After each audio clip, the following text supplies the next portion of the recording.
সংকটে রয়েছেন, তাই আমরা সাহায্য করতে এসেছি। রক্ত!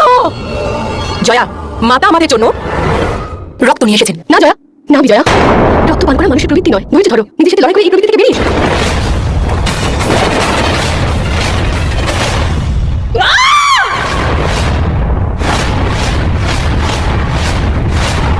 ও তো আমাদের আক্রমণ করতে আসছে। দাঁড়াও, মনে রেখো, ওরা দুজন আমাদের মতোই মাতার ভক্ত। যতক্ষণ ওরা আমাদের আক্রমণ করছে, আমরা শান্ত থাকবো।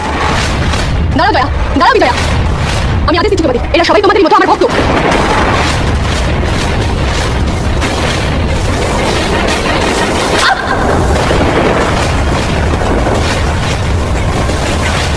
আজ যদি দেবী পার্বতীর হাতে জয়া আর বিজয়ার সংহার হয়, তাহলে ভক্তি ধ্বংসশক্তির কাছে পরাজিত হবে।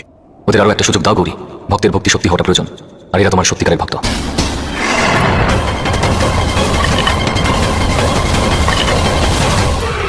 ক্ষমা করুন মাতা, আমি বুঝতে পারছি না যে আমি কেন আমার স্বভাব বিরুদ্ধ আচরণ করছি। রক্ত পান করার আমার কোনো লালসা নেই, কিন্তু তা সত্ত্বেও জানি না রক্তের প্রতি আকর্ষণ আমার কেন বেড়ে যাচ্ছে। সাহায্য করুন মা, যদি আপনার আমাদের ভক্তির উপর এতটুকু বিশ্বাস থাকে, তাহলে আমাদের আরো একটা সুযোগ দিন মা। কর্মের আগে কর্মফল দেওয়া অনুচিত গৌরী, এদের স্পষ্ট উত্তর দেওয়ার একটি সুযোগ অবশ্যই দাও।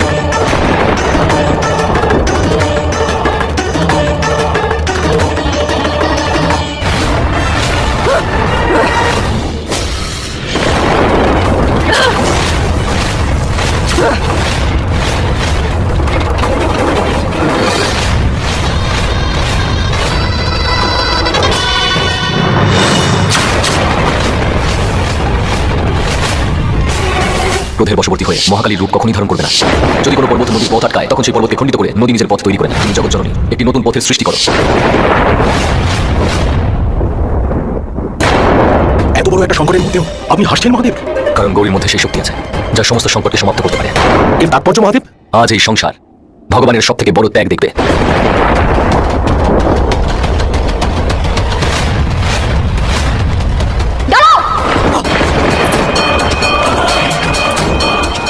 নিজেদেরকে থামাতে পারছি না মাতা, আমাদের রক্ত চাই। যদি আপনার দৃষ্টিকোণ থেকে মনুষ্যের রক্ত পান করা অপরাধ হয়ে থাকে, তাহলে নিয়ে নিন প্রাণ।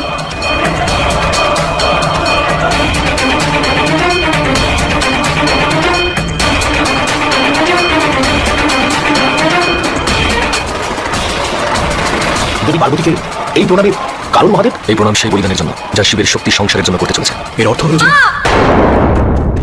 পিতা, আমি এখন একটা ভয়ানক স্বপ্ন দেখলাম, আর ওই স্বপ্নে আমি মাকে দেখলাম। পিতা, খারাপ স্বপ্ন আবার সত্যি হয় না তো? পুত্র, এই আবশ্যক নয় যে সব স্বপ্নই সত্যি হবে, কিন্তু কখনো কখনো বাস্তব আরো অনেক কঠিন হয়, যে কারণে মনকে শক্ত করাটা বেশি প্রয়োজন। তোমরা দুজন কি প্রস্তুত?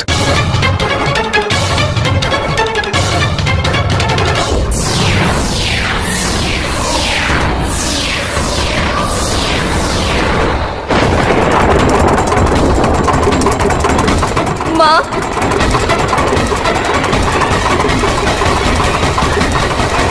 সবার কামনা পূর্ণ হবে, ক্ষুধার জন্য কেউ প্রাণ ত্যাগ করবে না। জয়া বিজয়ার রক্তের খিদেও শান্ত হবে, আর তোমাদেরও আমার হাতে মৃত্যু হবে না।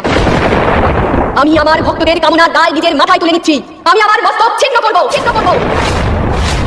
नमस्ताकरे वामे धार्यन्तीं स्मस्तकं प्रसारितामुखीनाग्रजीभिकां पिबन्तीं रौधरीं धारां नीजकण्ठ विनिर्गतां विकर्णकेशपाशांश्च नानापुष्पसमन्विताम्।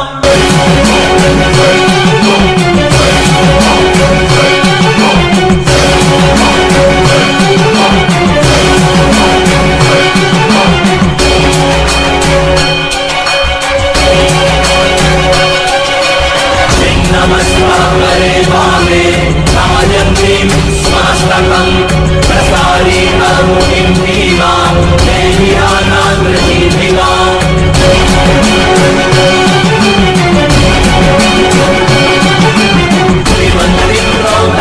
মস্তক ছিন্ন করেছেন, বরং এই সমগ্র সংসারকে একটি শিক্ষাও দিয়েছেন। এই তিনটি শীষ দেখো, এরা জীবনের তিনটি গুণ: তামস, রজস আর সত্য। জয়া যোগিনী, রাজসিক গুণ অর্থাৎ কামনা; বিজয়া ডাকিনী, তামসিক গুণ অর্থাৎ অহংকার; আর পার্বতী সাত্ত্বিক গুণ অর্থাৎ শুদ্ধতা, পবিত্রতা। আর এই তিনটি গুণের ক্ষুধা শান্ত করার জন্য প্রয়োজনীয় স্রোতধর ব্রাহ্মণ, যা অহংকার থেকে মুক্ত, যে স্বয়ং শীষবিহীন। আর পার্বতী অহংমুক্ত ব্রাহ্মণ দিয়ে তিনটি গুণেরই ক্ষুধা নিবারণ করেছে।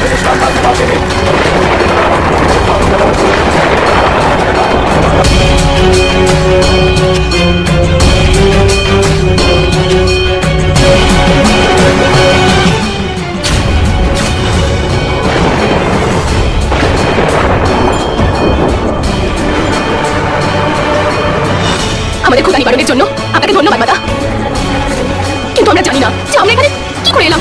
আমরা এটাও জানি না যে রক্তপান করা লালসা আমাদের মধ্যে হলো না কেন। আপনি ঠিকই বলেছিলেন মাতা যে রক্তপান করা মানুষের স্বভাব বিরুদ্ধ, কিন্তু তা সত্ত্বেও আমাদের রক্তপান করা লালসা কেন হলো? আমাদের কিছু মনে নেই মাতা। হ্যাঁ মা, আমার কিছু মনে নেই, কিন্তু এটুকু বুঝতে পারছি যেই আমাদের বশকরণ করে থাকুক না কেন, সে নিশ্চয়ই খুবই শক্তিশালী। তোমাদের পরম ভক্তির সুযোগ নিয়ে যারা তোমাদেরকে বশ করেছিল, ক্ষমা করবো না তাদের আমি, কিন্তু আমাদেরকে তো ক্ষমা করে দিন। আমরা বড় ভুল করে ফেলেছি মাতা। নিজের ভক্তদের খিদে ভেজানোর জন্য আপনি নিজেই নিজের মস্তক ছিন্ন করে দিলেন মাতা। আপনার এই বলিদানের জন্য আমরা সর্বদাই আপনার কৃতজ্ঞ থাকবো, কিন্তু এইভাবে আপনাকে মস্তকহীন দেখা আমাদের জন্য অত্যন্ত কষ্টদায়ক মাতা। হ্যাঁ মাতা, আপনি যদি আমাদেরকে পথ না দেখান তাহলে এই সৃষ্টি দিশাহীন হয়ে পড়বে। মা, আপনি আবার নিজের স্বরূপে ফিরে আসুন মা, নয়তো আমরা নিজেদেরকে কখনোই ক্ষমা করতে পারবো না।